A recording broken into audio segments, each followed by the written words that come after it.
أعوذ بالله من الشيطان الرجيم بسم الله الرحمن الرحيم الحمد لله رب العالمين حمد الشاكرين والصلاة والسلام على رسوله محمد وآله وأصحابه أجمعين. السلام عليكم ورحمة الله وبركاته. ستاسو د صحت او عافیت په هیله ګوري په تیر درسونو کې الله عزوجل موږ ته داسې یادونه وکړه چې تاسو ډېر ذکر کوئ، تاسو د الله عبادت کوئ د سهار څخه او تر ماښامه، یا د سهار په طرف کې او د ماښام په طرف کې بکرة و اصیلا وسبحوه بکرة و اصیلا، او د الله تسبیح وایست، د الله ذکر کوئ، الله ته لمانځونه کوئ او د هغه عبادت کوئ، هغه تاسو په خپل یاد کې ساتئ سهار او ماښام. نو الله پاک په بدل کې تاسو ته څه درکړي؟ الله عزوجل پر تاسو رحمت نازلوي و یصلی علیکم، همداسې پر تاسو باندې الله پاک رحمت نازلوي او ملایکې د الله پاک چې دی هغه ستاسو دپاره معذرت غواړي. نو هغه د دې دپاره چې تاسو د تاریکۍ څخه و نور ته او هغه څراغ و په اصطلاح وایي روښنایي ته تاسو واستئ.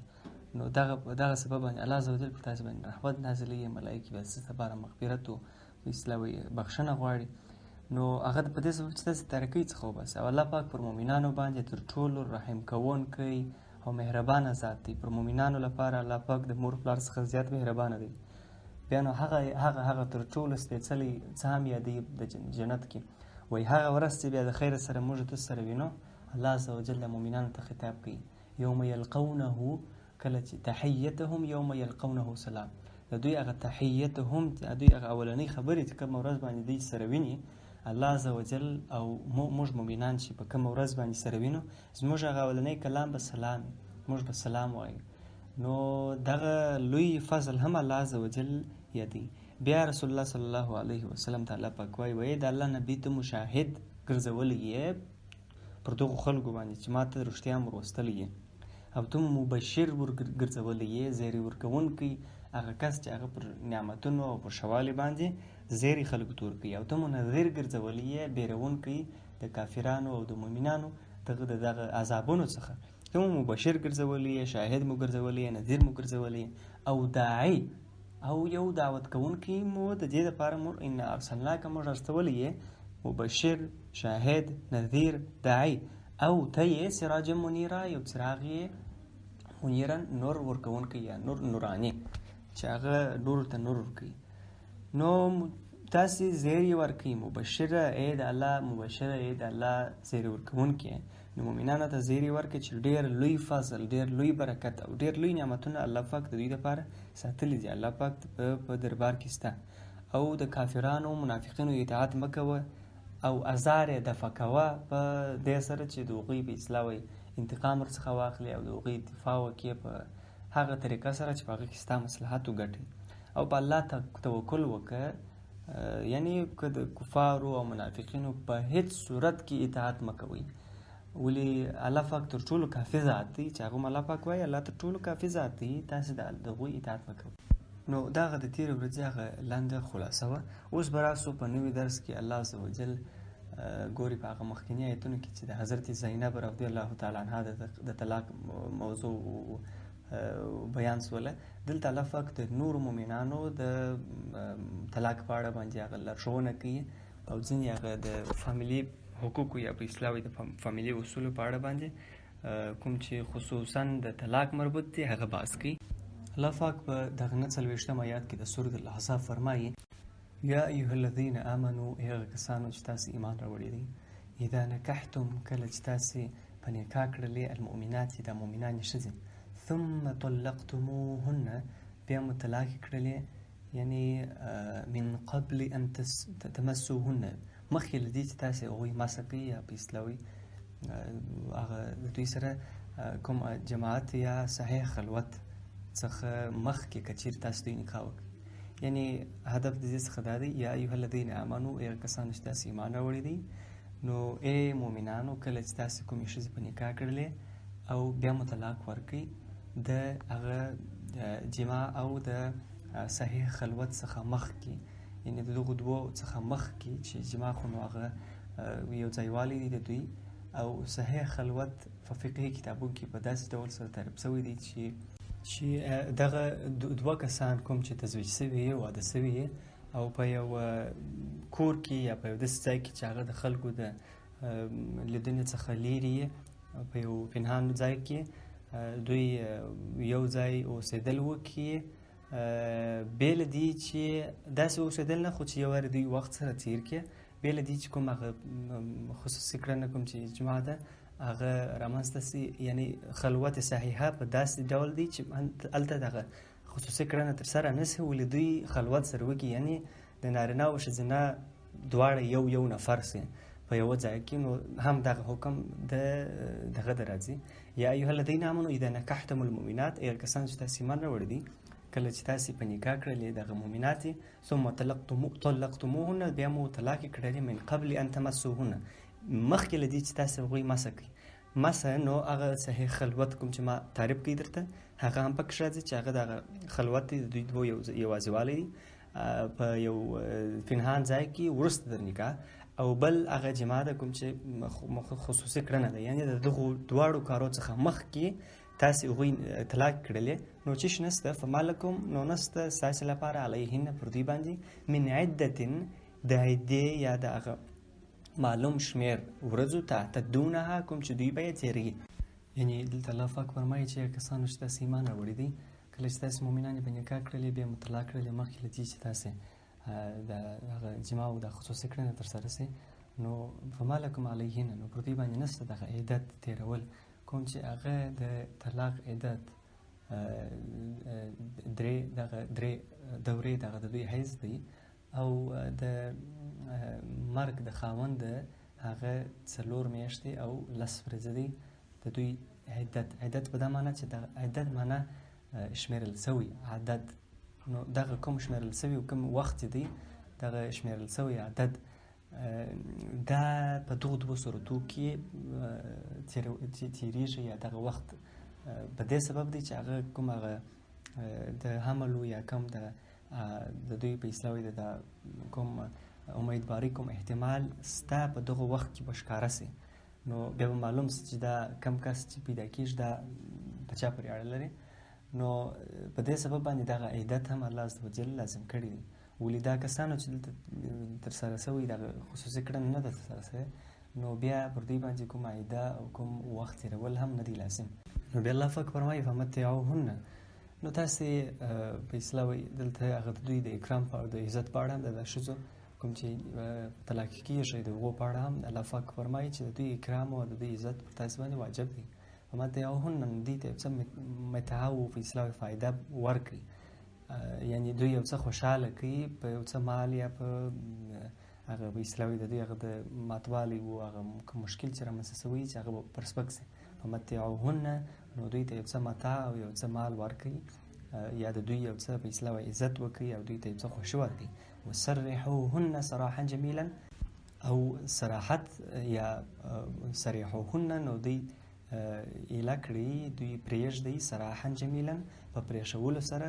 ښایسته پرېښول، یعنې بې له تکلیف و بې له کوم د دوی د حقوقو د تلفولو،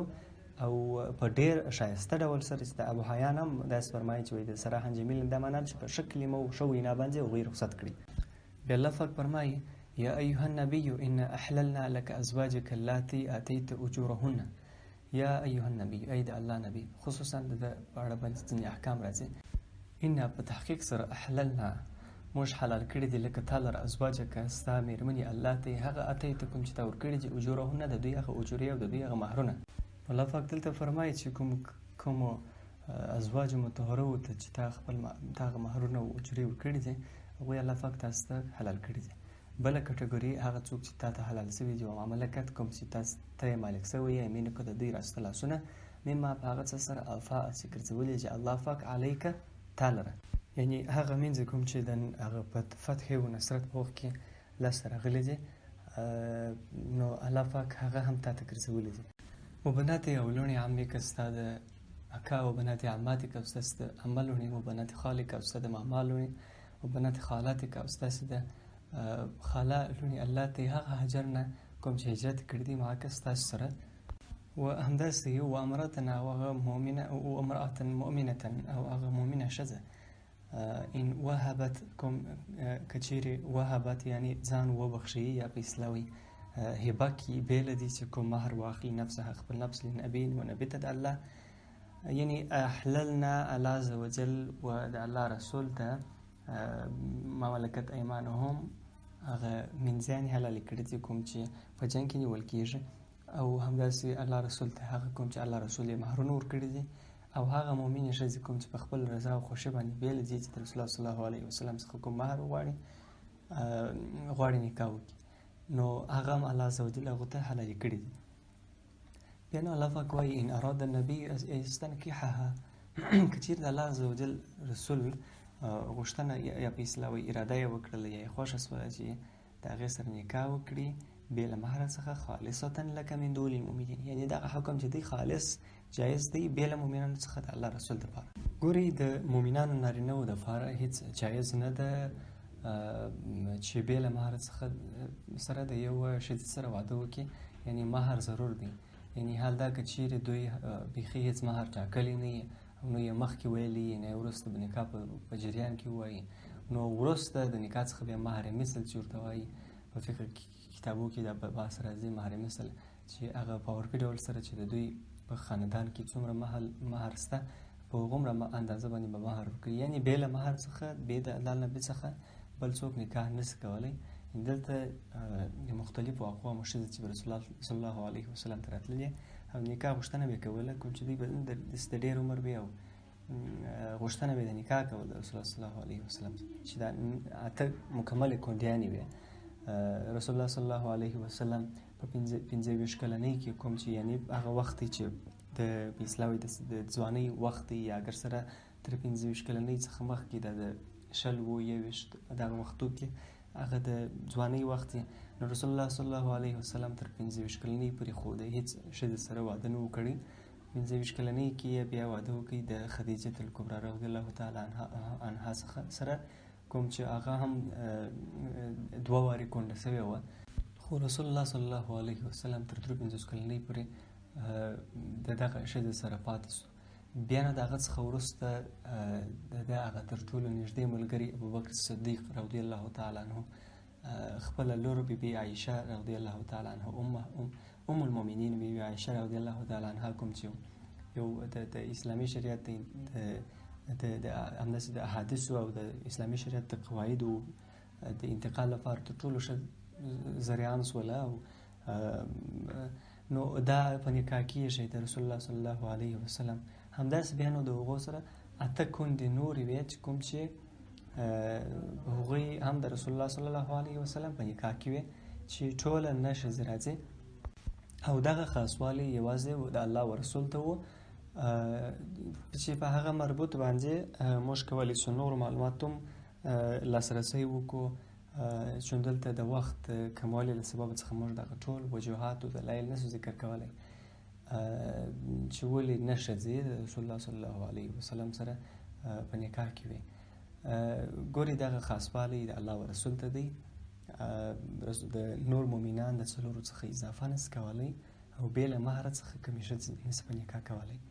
نو دا خاصوالی یوازې به د الله و رسول ته دی. نو الله پاک هم فرمایي ان اراد النبي ان يستنكح یعنی وامرأة مؤمنة ان وهبت نفسها للنبي، کوم چې هبه کې خپل نفس و د الله و رسول ته یعنی بې له کوم مهر څخه ان اراد النبي ان يستنكحها، که چیرې د الله رسول اراده ودرلودله غوښتل چې بې له مهر څخه هغه نکاح کړي خالصة لک من دون المؤمنین، دا نو جایزه ده بې له دې مؤمنانو ته دا شی نه دی جایز، ولې رسول الله صلی الله علیه وسلم ته دغه شی جایز دی. قد علمنا ما فرضنا علیهم فی ازواجهم وما ملکت ایمانهم، په تحقیق سره علمنا یعنی معلوم دی موږ ته ما هغه څه فرضنا کوم چې فرض کړي دي موږ علیهم پر دوی باندې فی ازواجهم په حق کې د دوی د ښځو وما ملکت او هغه کوم چې مالک شوي مما ایمانهم د دوی هغه راسته لاسونه، یعنی مؤمنانو موږ پوهیږو چې موږ پر مؤمنانو باندې د دوی د ازواجو د دوی د ښځو هغه حقوق او همداسې د ملکت ایمانهم مربوط موږ احکام نازل کړي دي او دوی ته پر دوی باندې مو هغه فرض کړي دي چې هغه په اصطلاح وایي هغه نفقه ده د دوی، همداسې د دوی مهر دی او په عقد کې هغه 2 شاهدان دي، همداسې دا دي چې د 4 ښځو څخه به زیات په نکاح نه اخلي او همداسې بیا نو وینځې هم دوی ته روا کړي دي. نو دغه شان وایي موږ پوهیږو او پر دوی باندې فرض کړي دي لکۍ لا یکون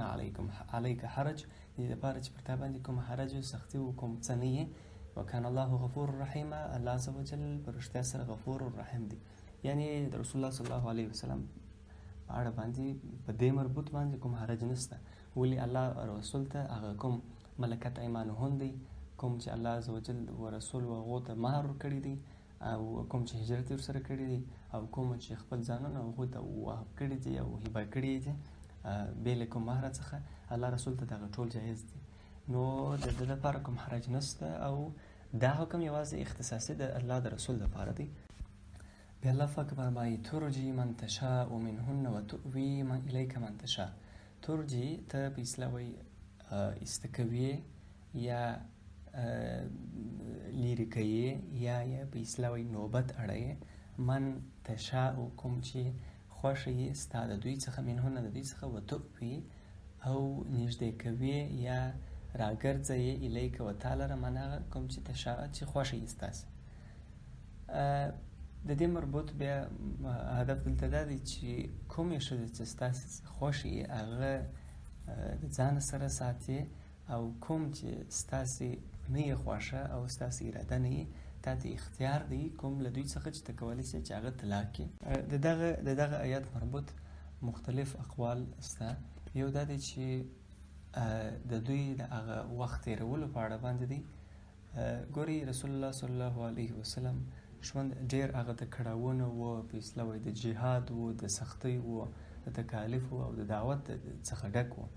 یعنی دا ټولنیز ژوند او دغو شیانو ته داسې اختصاصي پاملرنه او داسې په مکمل ډول سره توجه بیخي ناممکنه وه. ولې دی به اکثرا په غزاګانو کې و، دی به په دعوت کې و، دی به په تکلیفو، په رهبري په موضوعاتو به اخته و. نو په دې سبب باندې الله عزوجل هم دا فرمایل چې د دوی څخه چې د کومو سره د دغو مشکلاتو له کبله څخه یا بیله دی، تا یعنی دغه نوبت چې مراعات نه کوي. ترجي من تشاء، یعنی په اصطلاح وایي نوبت یې واړوي. رجا هم د اړولو ته وایي، یعنی واجړوي نوبت د دوی په وخت کې، یعنی اول څو ورځې پرله پسې د یوې ښځې سره وي او بیا د بلې سره بیا په اصطلاح وایي کم وي. نو منهن وتؤوي الیک، او یا وخت تېر کړي یا په اصطلاح وایي راوګرځوي الیک و تا لره، من هغه څوک تشاء چې خوښوي. یعنی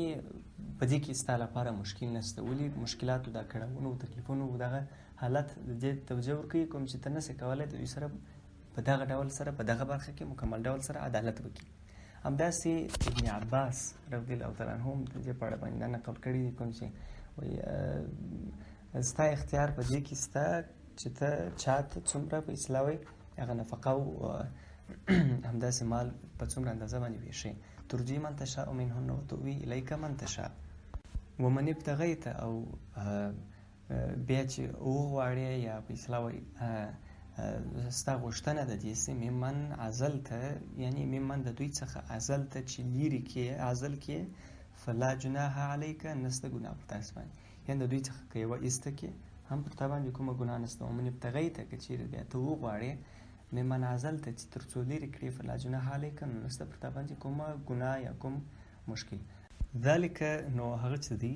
ادنا تر ټولو هغه نږدې خبره ده یا نږدې دی ان تقر چې یخې سي اعینهن د دوی سترګې، ولا یحزن، یعنی هدف د دې څه دا دی چې دوی به خوشحاله سي، که مشکل به نه، ولا یحزن او غمګینې کېږي به هم نه، ویرضین او راضه کېږي خوشحالي به کېږي به بما اتیتهن کوم چې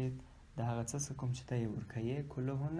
ټولو لره. یعنی د الله چې کوم اوامر یې هغوی په اړه باندې به دوی هم هیڅ نه خوابدي کېږي، خواشیني کېږي به نه، او د دوی زړونه به خوښي او رضایت د الله په اوامرو باندې پیدا کړي. سترګې به یې د الله په اوامرو باندې یخې سي، او کوم حزن او غم به په دې برخه کې د دوی نه وي. والله یعلم ما فی قلوبکم، الله عز وجل په هغه څه باندې چې ستاسو په زړونو کې دی، هغه که په اصطلاح وایي هر څه وي، هغه که ستاسو په زړونو کې عدالت وي، بې عدالتي، مساوات وي، کوم محبت و ظلم او مینه و نفرت د هر څه چې دی، الله عز وجل په هغه باندې خبر دی. وکان الله علیما حلیما، په تحقیق سره الله پاک علیم دی، پوهیږي، د علم خاوند دی، او حلیم ښه تحمل والا دی. او یعنی دغه هر څه ور معلومیږي او د تحمل او حلم والا دی. بیا الله پاک فرمایي لا یحل ندی روا لکه تا د الله رسول النساء ښځې من بعد دې وروسته نو بالا تاسو ته ندی روا چې نورې ښځې په نکاح کې د دغو 9 ښځو څخه وروسته ولا ان تبدل بهن من ازواج او نه دی جایز همداسې ان تبدل چې تبدل کې بهن په دوی سره من ازواج نورو ښځو سره، یعنی نسې کولی چې نور بیا په دوی سره بدل کړي. ولو اعجبک حسنهن که څه هم د دوی ښایست تاسې ته تعجب درکړي، یعنی که څه هم په اصطلاح هغه حسن او هغه لوړوالی یې د دوی څخه ډېر الا ما ملکت یمینک بې له دې چې هغه یعنی د دغه مینځیانو څخه ما سوه نور ته نسې کولی. وکان الله علی کل شیء رقیبه الله عز وجل په هر څه باندې ښه رقیب او ښه ساتونکی دی او په اصطلاح الله عز وجل دغه په هر شي باندې تر ټولو ښه مراقبت کوونکی او ښه ساتونکی دی. نو ګوري الله عز وجل چې هم په هغه مخکینی آیات کې چې فرمایي چې وایي قل لازواجک ان کنتن تردن الحیات الدنیا، وایي خپلو ښځو ته ووایه که چیرې تاسو د حیات دنیا غوښتئ، یعنی د دنیا ژوند مو غوښتئ، نو زما سره په اصطلاح اختیار یې ورکړي د پاتې کېدلو او نه پاتې کېدلو، نو هغوی ستا سره آخرت وټاکئ، ستا سره پاته شوله، نو بیا نور تا ته جایز نه ده چې دوی تبدیل کړي او یا نورې ښځې وکړي د مینځیانو څخه ما سوه. الله عز وجل په هر څه باندې نو بیا قادر او الله عز وجل په هر شي باندې رقیبا دی، ښه ساتونکی دی. ښه د نن ورځې درس پر همدې ځای پای ته رسېږي. الله عز وجل دې موږ ته د ښو اعمالو توفیق راکړي. و آخر دعوانا ان الحمد لله رب العالمین. السلام علیکم ورحمة الله.